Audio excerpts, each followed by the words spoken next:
So, with us this morning, we have some new people, and I want to introduce just everyone on stage. So, we all know the lovely Hannah. Woo woo! We've got Noel over here, who you know. Lyndon's back for his second time. And then you've never met Natalie on drums. Hey! And then we've got Giancarlo on bass. What? And then I'm Gianna. You've seen me a few times. So we have a new song that we're going to share in the middle. And everything else you should know. So please stand with us if you would. And sing from your heart, or hum from your heart, or nod, you know? Let's get into it.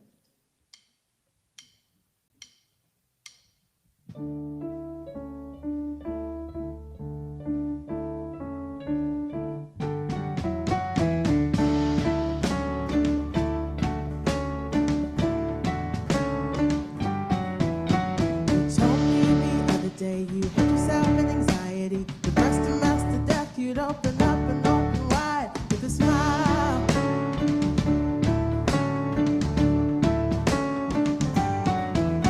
They told you it's clinical, but I seem so critical. I wish I could convince the thoughts that you keep on believing were a lie.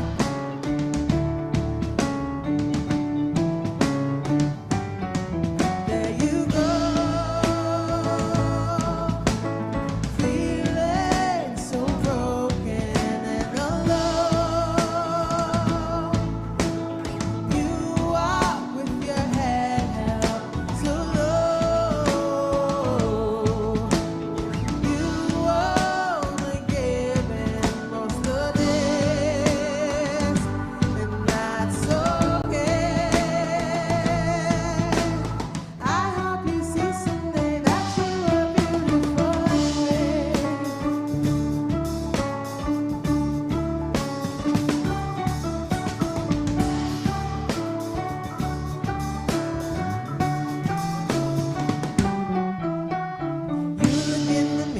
Please try to see it clearer, how crazy and amazing you are, and then let it inside.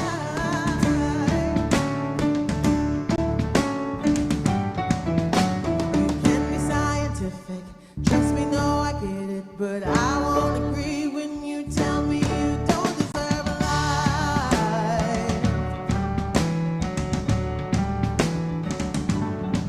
There you go.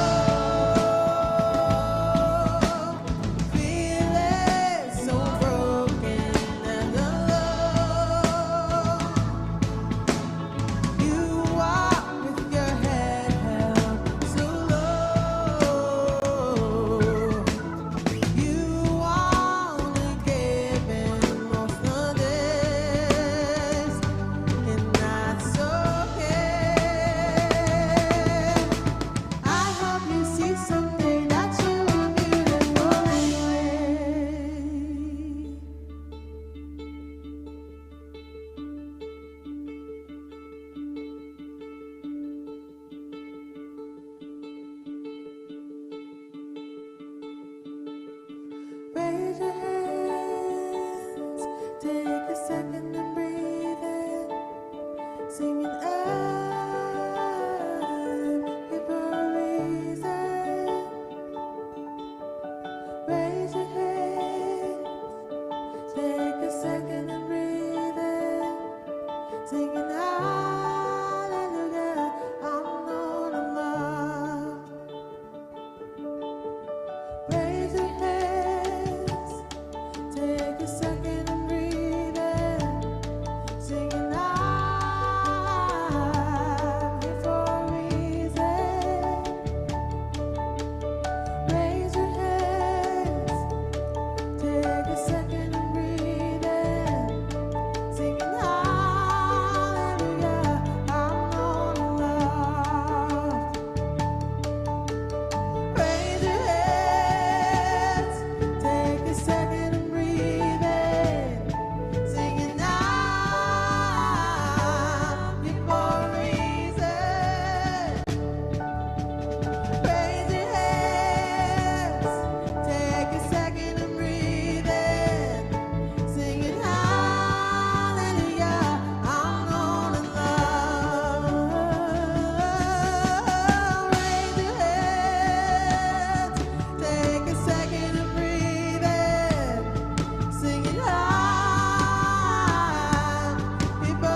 So this next one is called Redemption. This is the new one, and we chose it because we really felt like it went in line with Pride, because it's Pride Month. Woo, Pride! If you're proud, yes. So that's what the song is about. So the chorus just says, "Just set me free." So if you feel moved, you can sing that with us, or just hang out and listen.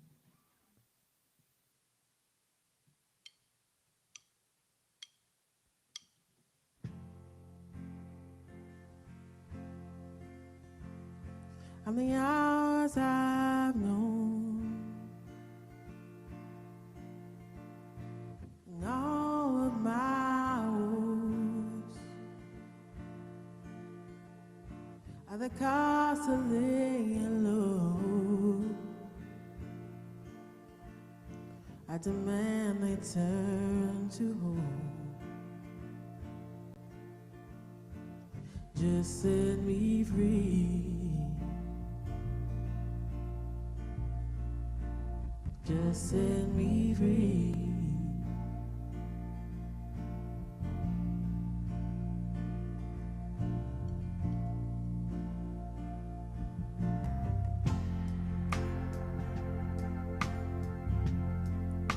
As it takes its hold,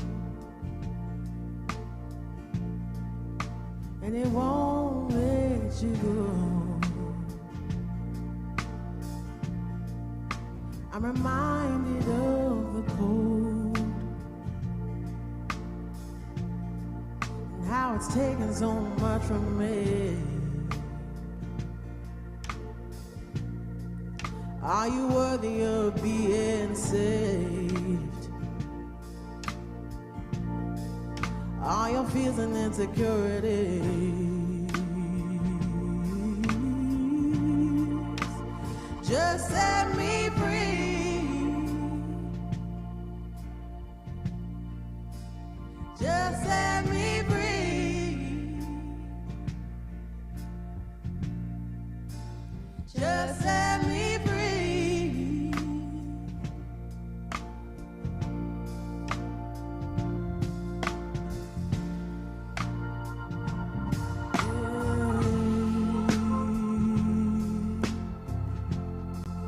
And there's nowhere to hide, and you're only just trying. Are there only just lies you hear? While redemption seems far away, while I stumble through every day, just set me free. Won't you just set me free?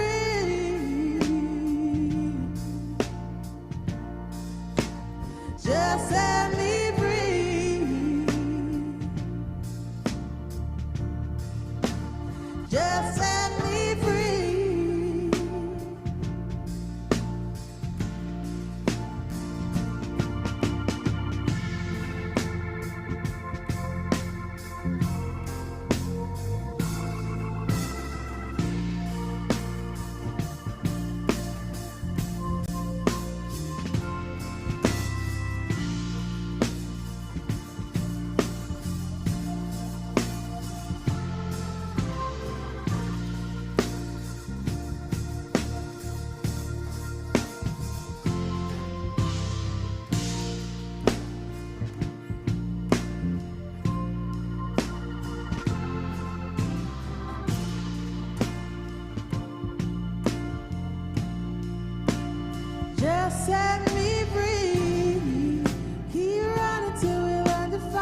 right, give it up for the band. That was awesome. Thanks, everybody. Good morning. Good morning. How's everyone? Good, good. My name's Rich. My husband and I live in Tampa. We've kind of been involved with Difference since the beginning. It was a pleasure and an honor to be asked to help kind of launch this. Little did we know COVID would happen, so everyone knows how that went. I actually requested and picked that song today. I don't know if any of you have ever heard it before, but it really speaks to me personally because I ran for a long, long time trying to find my peace. And it wasn't until I was able to live authentically as myself that began to really take place. So I want to thank Different Church and Hannah and Jarrett and everyone else who's always been there for us.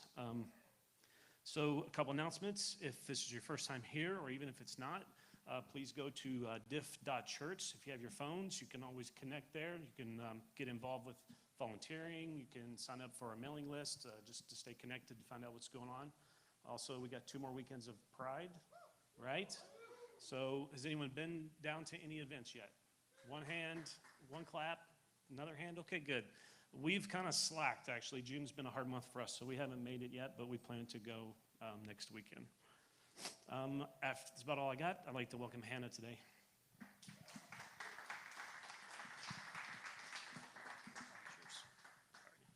You won't be able to hear me without this.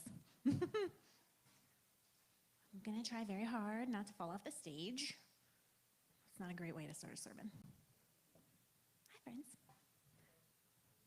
Listen, I was going to be so much better at this week. I'm not. I am not better. So today we are actually going to the Psalms. And let's see. The Psalms is in the Old Testament, if you're familiar with the Bible. The Old Testament is also known as the Hebrew Scriptures. We tend to call it the Old Testament in Christian circles because it is old. We weren't very creative. We were like, oh, we have a New Testament now, so that makes the other one old.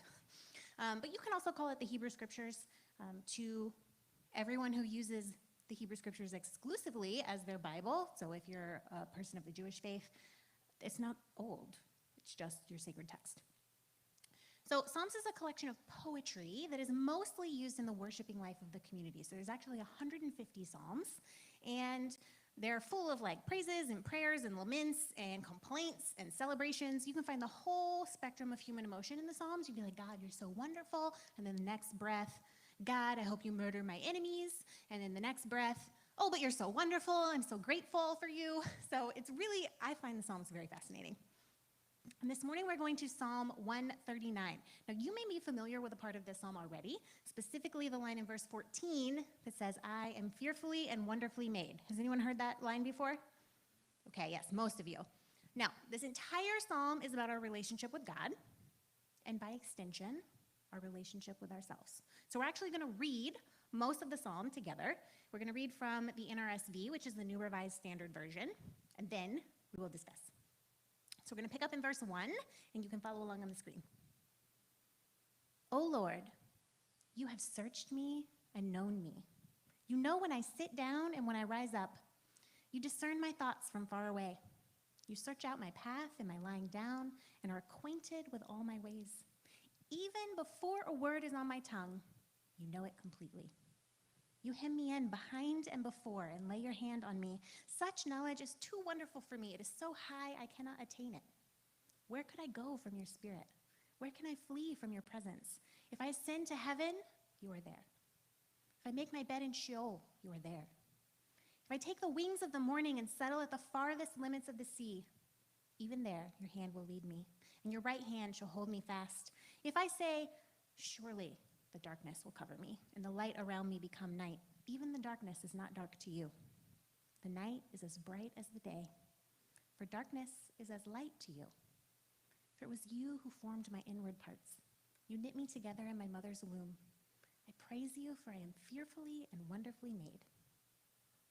Wonderful are your works that I know very well. My frame was not hidden from you when I was being made in secret, intricately woven in the depths of the earth.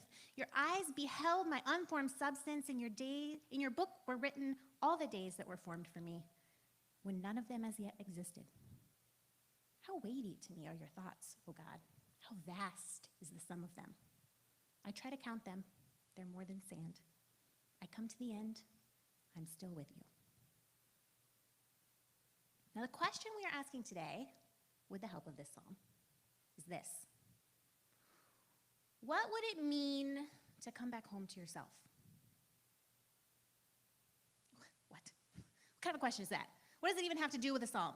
In my opinion, and since I'm the one with the microphone, I get to have opinions, this has everything to do with this psalm, because this psalm makes a lot of claims about God.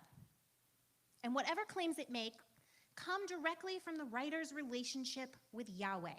Yahweh is the divine name for God. And so what this person is claiming about God arises in relation to their own actions. As we see in verses 2 and 4, sitting, standing, thinking, walking, lying down, speaking. All of this person's actions somehow relate to God, the object of God's attention. And they're just like poetically describing this sense of being completely surrounded by God. No place. This is what this is saying. No place is vacant of God's presence, not heaven or Sheol. Now, Sheol, just a side note, that's not hell. It's just the realm of the dead. There's no concept really of hell when this was written. So not heaven or Sheol, not east or west, not day or night. And all of these phrases, they're just generalizations of life and time and space. If I say, as far as the east is from the west, I'm making a generalization about space, heaven or hell. The writer's saying, God is waiting for me in every place, in every time, in every space. God is already there. The writer's also claiming that God was involved in their life before they were even born. Verse 13 says, you knit me together in my mother's womb. And then we have in verse 15 this language shift from like prenatal imagery to terrestrial imagery. Verse 15 says, my frame was not hidden from you, intricately woven in the depths of the earth. Now, I have heard many arguments about when life begins made from this psalm, and I think that's a worthy conversation of having. Like, when do we have ensoulment? When does life begin? But when we think about the shift in imagery, I think we should be cautious about saying the phrase, when you knit me together in my mother's womb, that is like a biological, scientific statement about when life begins. Because remember, this is poetry. This is a person saying, I'm not thinking about when, he's not making a claim about when life begins, he's making a theological claim, because the purpose of this psalm is actually about God. It's not about humans, and the writer's claiming that even if you're inside a womb, or you haven't even been thought of yet, and you're in the dust in the ground, and everywhere in between, there is no place absent of God. God knows the days that are yet to come for this person. Verse 16 says, in your book were written all the days that were formed for me before they even existed. And it's really easy to just read this psalm and take it like as face value. This is when life begins, and then this verse is very fatalistic. Oh, God knows all the days. It's very deterministic. I have no agency in my life. It's all predetermined for me. But I don't think that this writer is actually putting forth some sort of fatalistic, deterministic notion. Remember always that this is a poem, so the writer's like, okay, I'm just stretching for imagery. Like, how can I describe God?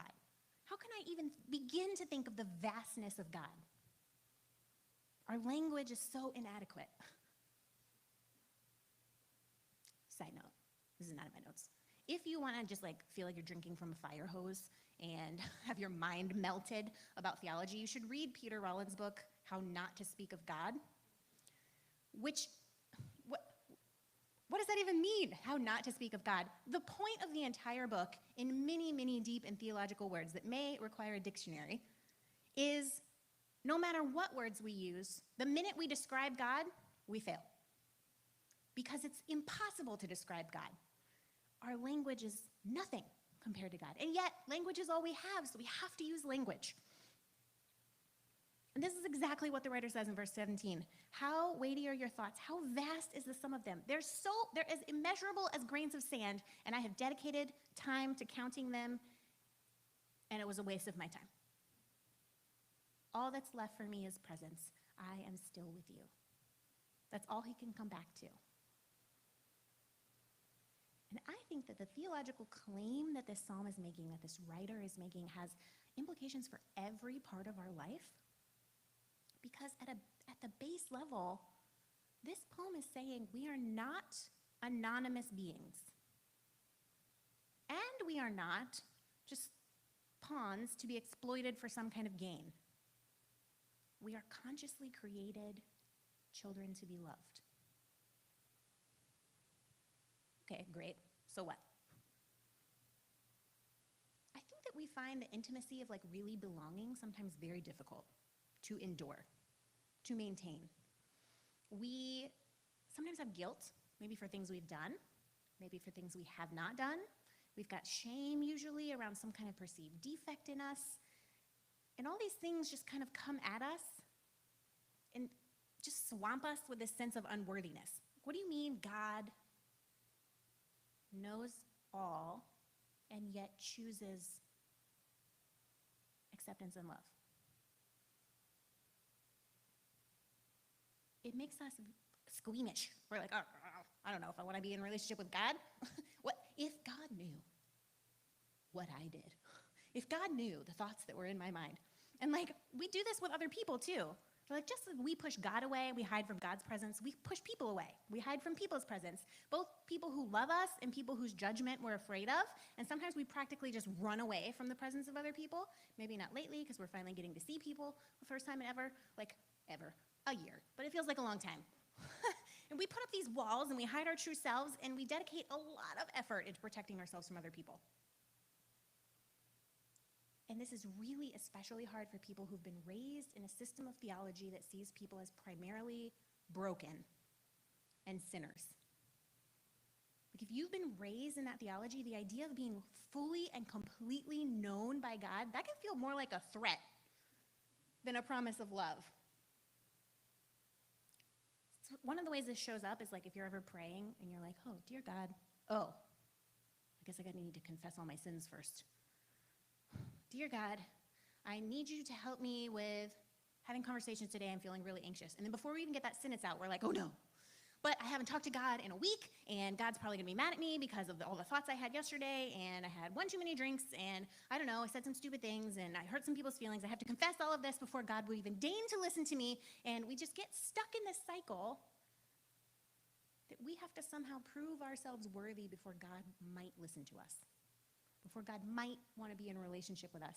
But this whole psalm emphasizes the constant presence and perfect knowledge of God, which actually destroys our belief in pretense. We can't have it. If you really think about this, this will immediately make our attempts to withhold ourselves from God just disappear. Like God's not going to zap you because God already knows. So if you were going to get zapped, you already gotten zapped. God's not waiting for a magic moment to be like, oh, now you really did it. This one went too far, lightning from heaven. Like, I have a few friends who actually say things like this. They're like, I could never go into a church. God will just light me on fire. Like, you're just gonna spontaneously combust. But if we think in terms of what this psalm is telling us, this God already knows. So if you were worthy of lighting on fire, you would have already been lit on fire. You would not be here. There's no use in trying to live one way before people and another way before God and another way to ourselves. God already knows. God knows from before you were born. God knows before you were even a twinkle in your parents' eye. God knows before the earth was formed. God knows. And that might actually sound terrifying. God knows us. But for people of faith, I think that this psalm, this short little psalm, has the power to lift us up like children in the arms of a parent who loves them. Like I think about my baby. You may have heard her screaming earlier. She has very strong boundaries. I hope that she'll be able to verbalize them soon, other than screaming. But when anything's going on in her life, like good or bad, she wants to be right here. This is her safe space. Me or Josiah, my husband. Right here. This is the only place she feels safe. Whether it's good, whether it's bad, where she's melting down, where she doesn't feel good, she has a stomach ache, she pooped her diaper, it doesn't matter, she wants to be right here. She knows this is a safe place and that we give her the comfort she needs. And I think maybe we need to relate this way to God. Instead of thinking of God as like this eternal judge who's going to smite us, or someone that we have to somehow appease before we can get what we want, we can think of God in terms of a parent. And knowing that can give us such a sense of security, because if we're known, if we're understood, like our needs are already anticipated, our desires are already foreseen, our thoughts are no mystery to God. And all of this is intensely personal. And when we stop and become aware of God's constant care focused on us, gives you a little confidence. Like when she's upset and I'm holding her, much more happy to talk to people, or even like make eye contact or smile at people. If I'm not there, she's terrified. I noticed this the other day. I went into UPS and I just had her like in her car seat on my arm. Someone said hi to her. Oh no. You would have thought someone stabbed her with a knife. Because there's this distance. Like I'm holding her, but she can't feel me. She's in a car seat. And so 10 minutes later, I walked into Chick-fil-A and I was holding her. I took her out of the car seat and 2 people said hi to her. She was delighted. She was like, oh, hi. I'll just reach my hand to you. I'll smile at you. I'll kick my little legs. Why? Because she felt safe. Because she was close enough to know that she was secure and everything was going to be fine because Mama had her. And when we stop to really think that that's how God relates to us as a loving parent who anticipates our needs,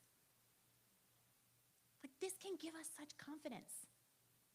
The one who watches over us from the moment we're made until we come to the end knows us completely. We're safe and we belong. And we find echoes of this psalm like over and over again in the Old Testament, in the New Testament. One verse you might be familiar with is in Acts.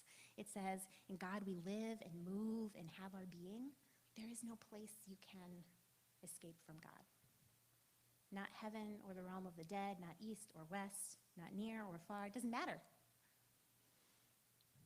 Thomas Keating, who's a contemplative monk, like dedicated his life to being contemplative. I could not do that. I would dedicate my life to just rambling on. If someone wrote a book about me, they'd be like, well, she talked a lot. But he said this after many hours of thought. He's like, the notion that God is absent is a fundamental illusion of our human condition. Like the lie is that God is not here. The lie is that God is not accessible to us. The lie is that God doesn't care. And if we could just approach God with trust and like be open to the wonder of the world around us and within us, then we might be able to respond to the actual goodness and love present inside of ourselves already. The writer has this, he's like standing in the place of every human and writes about this great gift of being personally known and personally loved and created. And we can't really take this psalm seriously without noticing the work of God already in ourselves. So when we ask, like, what does it mean to come back home to yourself? What we're saying is, what does it mean to live authentically? What does it mean to live honestly? Not just in words, like not just in speaking truth, but in being true to who God has created you to be. It's a hard question. We're like, oh, if I said, who are you? You would look at me weird. We don't say, who are you? We say, what do you do? What do you do? What's your work? But who are you? That's a different question. And we can't really answer it without comparing ourselves to other people. It's not helpful does anyone compare yourselves to others ever in your life? Oh, only Jarrett. Mm-hmm. This is a sermon on being honest, okay? So it's not helpful, like we all compare. The cliche is be like, oh, on social media, we all compare, right? It's not helpful to be like, well, just quit it. Stop comparing yourselves to other people. We are wired for this. Our brains can't escape it. So let's do an exercise. Everybody close your eyes. I want you to picture yourself, you're alone in the woods, like deep woods, really dark. There's no light. You don't even know what time it is. That's how dark it is. You can't see the moon, can't see the stars. You're alone. It's so quiet. And then suddenly you hear twigs snap. How do you feel? It gives me the heebie-jeebies. I don't even have my eyes closed. Now, keep your eyes closed. We're in the same scenario. You're in the woods. It's so dark. You don't know what time it is. But there's 10 people with you, and you're all awake, talking, laughing, and then you hear some twig snaps. How do you feel now? A little safer? You can open your eyes. We are imagining this, right? This is just in our brain. Did anyone feel safer when you thought that there was a bunch of people with you? Most of you. If you didn't, how hardcore are you? I would not want to be, I grew up like in the woods, and I do not want to be, I live in St. Pete now, so I go driving down a road and there's no streetlights. I'm like, what is happening? We're about to have Jeepers Creepers up in here. I can't handle this. We feel safer when other people are around. Of course we do. Even when we're imagining it and it's not even happening in real life, we feel safer just pretending that other people are there. Because we need other people to survive. We are social animals. And comparison is actually this tool. It's a survival mechanism for us. Our brains make us compare ourselves to other people because our brain is like, if you get kicked out of the group, you will die. That is the underlying evolutionary message that your brain is sending to your body. If these people kick you out, you could literally die. Well, that was very helpful when we didn't have houses and air conditioning. But not so helpful now. And subconsciously, without us even realizing it, we're all constantly comparing ourselves to other people to make sure we don't cross a line, to make sure we don't get kicked out of the group. Our brains know that we need these other people to survive, and so we've adapted unconsciously to just hiding parts of ourselves that we know won't be accepted or that might get an unfavorable reaction. And I mean, we're talking about this during Pride Month, right? And this is a struggle certainly many members of the LGBT plus community have dealt with. But this is all of us, usually. If this is us for any reason, you want to show up one way, and what comes out of your mouth? The opposite. You want to be true and authentic and be who you really are, and you just can't. You can't do it. It's okay. Give yourself a little grace. Your brain is doing this to you. Your brain is trying to protect you, in fact. That's why it's so hard to show up authentically and to trust ourselves, because we all have a lifetime of experience of people saying you shouldn't do that. And one of the ways this shows up is we often get really paralyzed when it comes to making decisions. Before we stop and ask ourselves, what is the right decision for me? We ask other people. By other people, I mean we ask the internet. How would you handle this? What would you do? We search and scroll and Google, and nobody Yahoos, right? But just search, do so much searching. We got to get more information. And then we get to make the decision. Does it make it any easier to make the decision? No, you still have that feeling. And you're like, I don't know. You have not convinced yourself. You've just added more information to your anxiety. Actually, this is a complete tangent. But there's some really interesting research on insomnia and not being able to sleep at night, being connected to this information overload that we're constantly processing. So, and I don't mean, if you can't sleep at night because you're having anxiety, or you can't sleep at night because intrusive thoughts are affecting you, that's one thing. But how many of you have ever just tried to go to sleep, or you've woken up in the middle of the night and your brain just starts thinking about a billion things? You're not necessarily anxious, but you're like, oh, I gotta buy more dog food, and then, I didn't set out my kids' clothes for tomorrow, and tomorrow's gonna be a nightmare because of that. Am I gonna have time to get coffee in the morning? I'm working on this project at work. Oh, I don't know how to do all these things. Your brain just starts rolling. Usually at 3 a.m. Between 3 and 5 a.m., that's when it hits. Why? Because our brains need time to process. And if we filled all of our day with noise, whether it be from people or scrolling on our phones or watching TV or being really busy, when you finally lie down to go to sleep at night, your brain is like, oh, I can now go through all this information that you've dumped into myself. Thank you for this time. Your brain just takes off like a rocket ship. And you're like, no, I would like to go to sleep. No, it's not gonna happen. If it can't do it during the day, it will take over at night. So when we think about this, we're just dumping information on top of our inability to choose, and there's nothing wrong with consulting other people, right? There's nothing wrong with doing research. There's always a place for gathering more information, making intelligent decisions, informed decisions. There's always a place for seeking help from experts.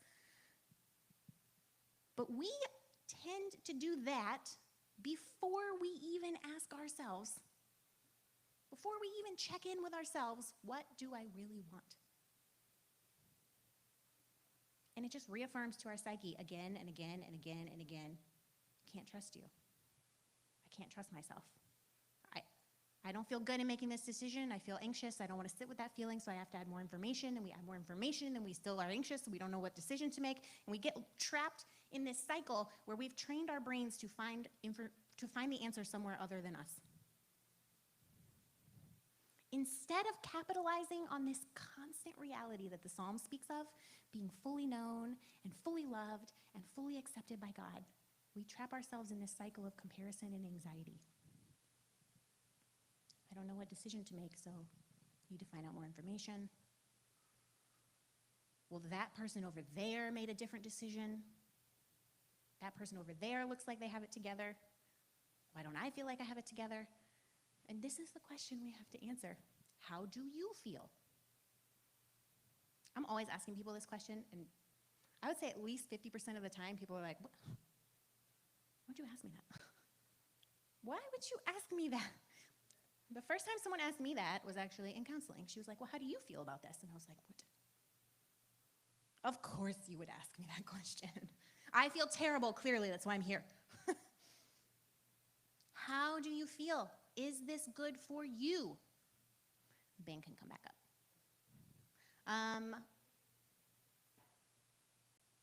This is the question underneath it all. Does it lead you to a more authentic, open, and honest life? And if the answer is no, then you have your answer. How do you feel? Any decision. Does this lead me to a more authentic, open, and honest life? Not honest words, although words are important. Does this lead me to being more truly who God made me to be? Does this lead me to being free? Or does it feel like I'm picking up more chains, as we said last week?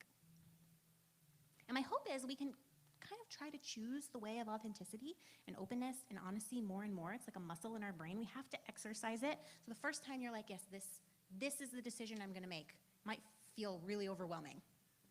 Remember, the only person you have to convince is yourself. You are not responsible for other people's reactions or emotions unless you're being a jerk. Okay, so as long as you are not being a jerk, you're not responsible for someone else's emotions about your decision. The only person you have to convince is yourself.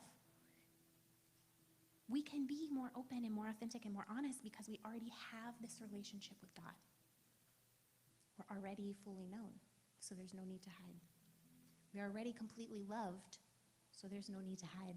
We're already completely accepted, so there's no need to hide. We already completely belong, so there's no need to hide. And if we can take that and apply it to ourselves, then actually we can then become more open to each other. Most of the time when we shut other people out, it's because we can't accept what's going on in our own hearts, in our own minds. So we're actually going to read Psalm 139 again. I'm going to read it from the Passion Translation this time. And we're just going to do another exercise. So I just invite you, either whatever feels comfortable to you, you can close your eyes, you can keep them open, to kind of wrap your arms around yourself or put a hand on your heart, have some kind of contact, bodily contact with yourself. And just let these words kind of float over you like a wave. Think about the grace of God. Think about your own internal value, your own internal goodness and worthiness as we read the psalm again. Lord, you know everything there is to know about me. You perceive every movement of my heart and soul, and you understand my every thought before it even enters my mind. You are so intimately aware of me, Lord. You read my heart like an open book. You know all the words I'm about to speak. before I even start a sentence. You know every step I will take before my journey begins. You've gone into the future to prepare the way, and in kindness you follow behind me to spare me from the harm of my past. You've laid your hand on me. This is just too wonderful, too deep, too incomprehensible. Your understanding of me brings me wonder and strength. Where could I go from your spirit? Where could I run and hide from your face? If I go up to heaven, you're already there. If I go down to the realm of the dead, you're there too. If I fly with wings into the shining dawn, you're there. Wherever I go, your hand will guide me, your strength will empower me. It's impossible to disappear from you or ask the darkness to hide me, because your presence is everywhere, bringing light to my night. There is no such thing as darkness with you. The night to you is as bright as the day. There's no difference between the two. You formed my innermost being, shaping my delicate inside and my intricate outside. You wove them all together in my mother's womb, and I thank you, God, for making me so mysteriously complex. Everything you do is marvelously breathtaking. It amazes me to think about it. How thoroughly you know me. You even formed every bone in my body when you created me in a secret place. Carefully, skillfully, you shaped me from nothing to something. You saw who you created me to be before I became me. Before I'd ever seen the light of day, the number of days you planned for me were already recorded in your book, and every single moment, you are thinking of me. How precious and wonderful to consider that you cherish me constantly in your every thought. Oh God, your desires toward me are more than the grains of sand on every shore. When I wake every morning, you're still with me. We have 2 more songs, so I just invite you to stand. This is my favorite song that we're about to do. Just continue to contemplate the goodness of God.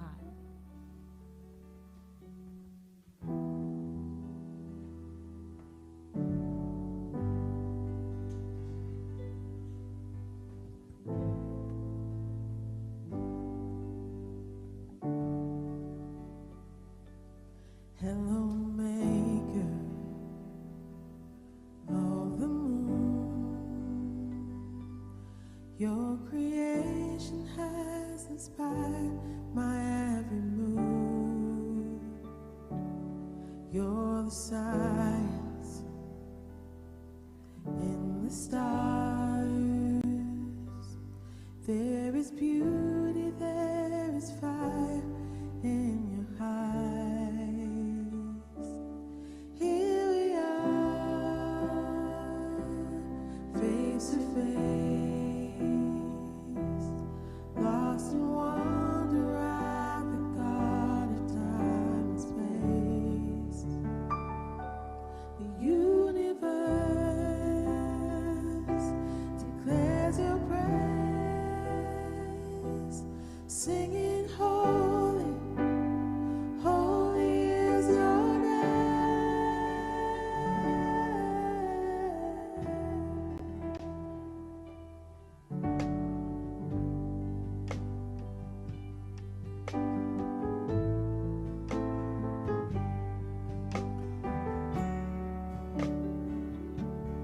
Hello, tamer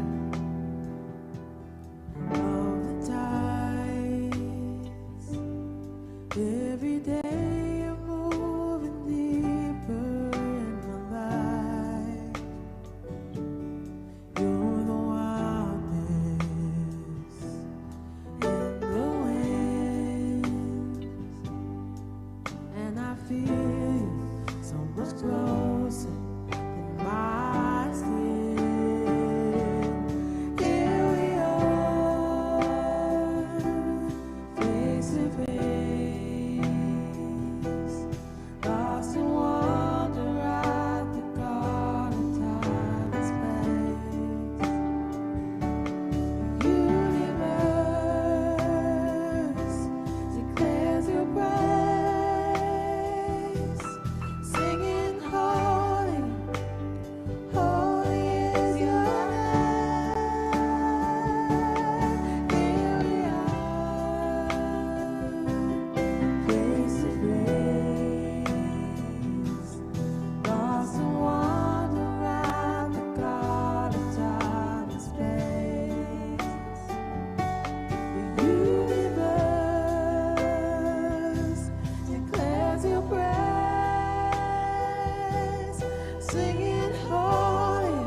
right, family, this is the last one.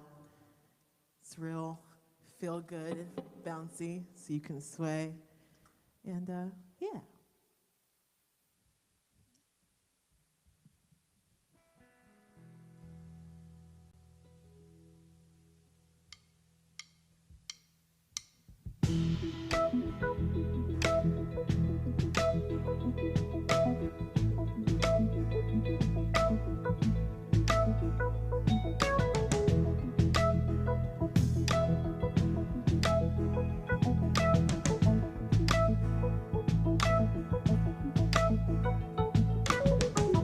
Coming out of the darkness, turning back to you, to a love that is stronger, calls me from within. Now I rest in your goodness, I will trust your hand. I will cling to your promise to make me new again. Don't stop, let your love, let your heart change me. And all my love, all my heart, don't stop. You're the one I want.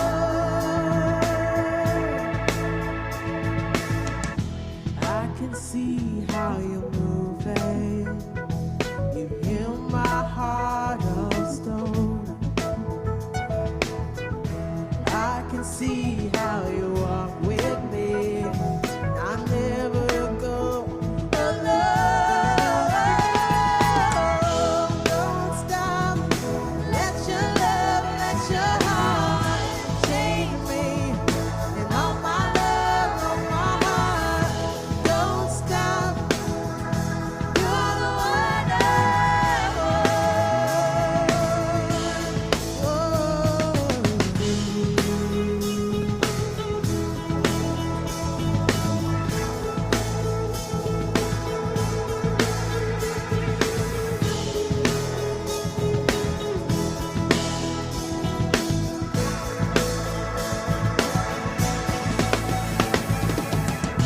Father, move us, Spirit, lead us to a new place, to a new day.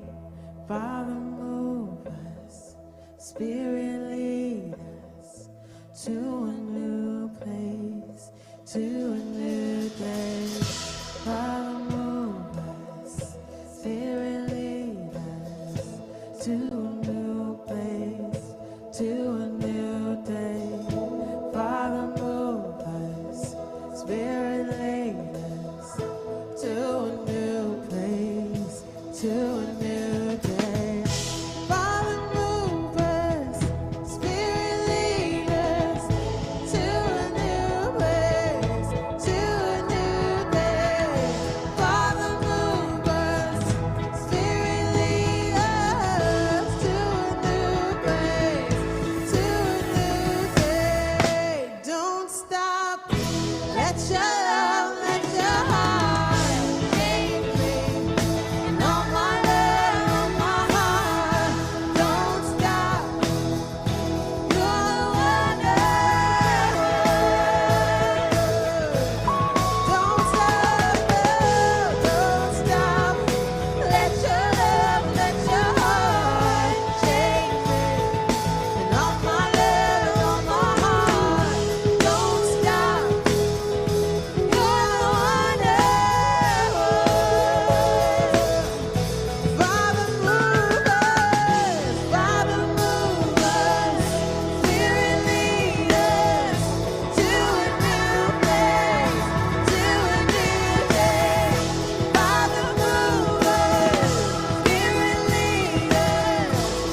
guys kill it. You can sit down. I mean, you can stand if you want. Thanks for being here, y'all. A couple of very important announcements. Number one, we have Sunday social, so we like to hang out after church. Today's venue / place you can stuff your face with delicious food is Urban Brew and Barbecue. It's like 2 blocks. Jarrett is your Sunday social captain. This is Jarrett in the front row. He's also responsible for making sure you can hear me talk. So without him, I set myself up for that. Thank you, so funny. So definitely come hang out at Sunday Social if you would like to. And as Rich said before, you can go on diff.church if you would like to tell us how you found out about us. There's like a connect button. You can come see us at Pride. We will be there. We will have a booth next Saturday and the Saturday after that. Tickets to the Pride Fest are $5, so hopefully that is accessible to you. You can also sign up to volunteer if you want to help us out. This is a functioning opera company. Last week we had a giant stage in the back. This week we have a piano and some trees. So, we just kind of roll with the punches. We will be over at brunch once we tear some things down. And then you can also donate if you want to support what we're doing here. Is that everything? He's not listening. If I forgot an announcement, oh well, you just won't know. Follow us on social media, then we'll put there if I forgot something. Can we give it up for the band one more time? That was awesome. Some new faces. I love the piano today. Piano's my favorite. So let's pray. We're going to do a benediction, and then I'll release you into the wild of St. Petersburg. But it's probably like 1,000 degrees outside, so, blessings to all of you. It only gets worse from here. August is coming. Let's pray. Come, beloveds, and let's see what bloomed in the garden while we were asleep. Let us gather that we might be to each other branches and shade, that we can rejoice with God who tends our intentions and blesses our rest. May all the hierarchies of harm in our souls crumble. May we look instead on everything as siblinghood, the loved parts of ourselves, the parts we are learning to love, people comfortable in their oppression, people clawing their way to new life, people who need to lie down and rest. Most of us are somewhere in between. Let us go thankful that the Spirit of God meets us where we are, and the garden awaits. Amen. Thank you for being here. Happy Sunday. See you next week at Different Church.